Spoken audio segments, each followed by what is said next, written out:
بسم اللہ الرحمن الرحیم۔ ترکی میں ایک میوزیم آیا صوفیہ کے نام سے جو معروف ہے، اس کو ایک بار پھر مسجد میں بدل دیا گیا۔ طیب اردگان صاحب نے بہت عجلت میں یہ فیصلہ کیا، ایک عدالت کا فیصلہ جاری ہونے کے بعد، اور دنیا میں یہ سوال اٹھ رہے ہیں کہ انہوں نے ایسا کیوں کیا؟ کیا یہ کوئی دین کا حکم تھا جس کی اتباع میں ان کو یہ اقدام کرنا پڑا، یا اس کے اسباب کچھ اور ہیں؟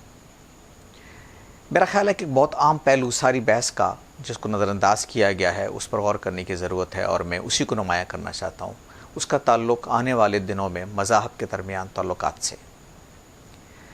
یہ تاریخ اس عمارت کی ہمارے سامنے ہے کہ یہ اصل میں بازنطینی حکمرانوں نے بطور چرچ کے اس کو قائم کیا، اور اس کے بعد مسلمان جب اس علاقے پر قابض ہوئے اور عثمانی حکمران محمد فاتح کے دور میں یہ شہر جو قسطنطنیہ کے نام سے معروف تھا اور اب استنبول کہلاتا ہے، مسلمانوں کے قبضے میں آیا، تو انہوں نے اس کلیسا کو ایک مسجد میں بدل دیا۔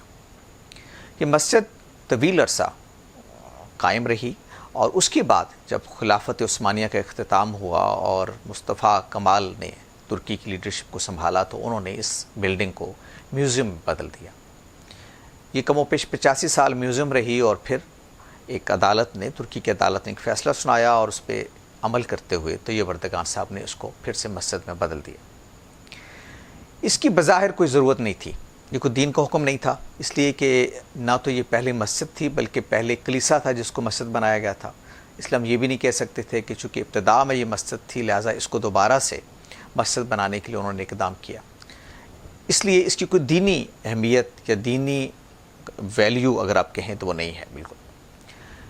اس کے ساتھ یہ بات بھی عام ہے کہ اگر آپ اس عمارت کو دیکھیں تو اس کو بالکل ساتھ ایک اور بہت شاندار مسجد ہے جو قائم کی گئی، اور نیلی مسجد ہے، یہ بہت خوبصورت مسجد ہے، اس کا بہت لوگ ذکر کرتے ہیں، سیاح اس کو دیکھنے کے لیے آتے ہیں۔ تو اسی کے ساتھ ایک مسجد موجود ہے۔ سوال یہ ہے کہ ایک مسجد کے ہوتے ہوئے پھر اس بلڈنگ کو دوبارہ سے مسجد بنانے کی ضرورت کیوں محسوس ہوئی؟ تو میں جب غور کرتا ہوں سارے ڈیولپمنٹ پہ اور سارے معاملے پہ، تو مجھے یہ احساس ہوتا ہے کہ یہ 100% ایک سیاسی معاملہ ہے جس کا تعلق طیب اردگان صاحب کے مستقبل کے سیاسی عزائم کے ساتھ ہے۔ پچھلے کچھ عرصے سے ترکوں کے اندر خاص طور پر یہ احساس پھر سے ابھر رہا ہے کہ وہ ایک عالمی قوت رہے ہیں، اور وہ مسلمانوں کو گویا ایک سیاسی اعتبار سے عالمی سطح پر ریپرزینٹ کرتے رہے ہیں۔ اس لیے اب دوبارہ سے ان کو اپنے اس تاریخی کردار کا احیاء کرنا چاہیے، اور انہیں دنیا میں مسلمانوں کا لیڈر بن جانا چاہیے۔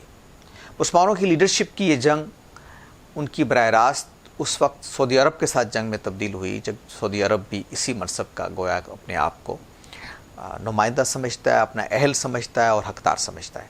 اس کی وجہ یہ ہے کہ وہ مسلمانوں کے جو پاکیزہ ترین اور مقدس ترین مقامات ہیں ان کے کسٹوڈین بھی ہیں، اور وہ وہاں ظاہر ہے کہ عرب کا علاقہ ہے، مکہ المکرمہ اور مدینہ المنورہ، اس لیے وہ یہ سمجھتے ہیں کہ مسلمانوں کی حقیقی لیڈرشپ ان کے ہاتھ میں ہے۔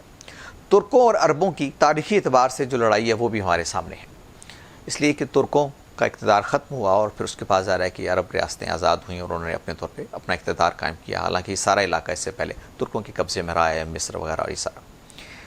دوسری طرف ایران ہے، وہ بھی ایک اس کا پس منظر ہے جس کی وجہ سے وہ سعودی عرب کے ساتھ ایک مخاصمت رکھتا ہے، اور وہ بھی مسلم لیڈرشپ کا اپنے آپ کو اہل سمجھتا ہے، اور وہ اپنے شیعہ شناخت کے برخلاف اپنے آپ کو ایک مسلم شناختی علامت کے طور پہ پیش کرتا ہے، اور سارے مسلمانوں کو گویا اپنی طرف دعوت دیتا ہے۔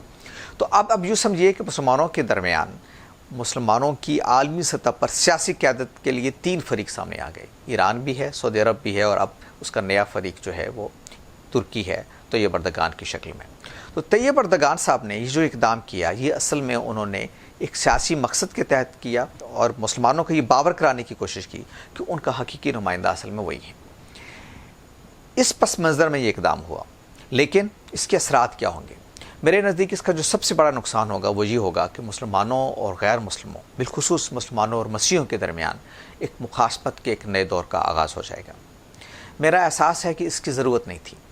اس وقت دنیا جن حالات سے گزر رہی ہے، یہ بہت اہم بات ہے کہ اب مذاہب کے درمیان جنگ یا مذاہب کے درمیان مخاصمت کی کوئی تحریک کسی طریقے سے انسانیت کی فلاح میں نہیں ہے، نہ مسلمانوں کی فلاح میں ہے، نہ غیر مسلموں کی فلاح میں ہے۔ اس کی بنیادی وجہ یہ ہے کہ ماضی میں جب سلطنتیں وجود میں آتی تھی اور جب خلافت عثمانیہ بھی قائم تھی، تو ریاستیں بڑی حد تک مذہبی ریاستیں تھیں۔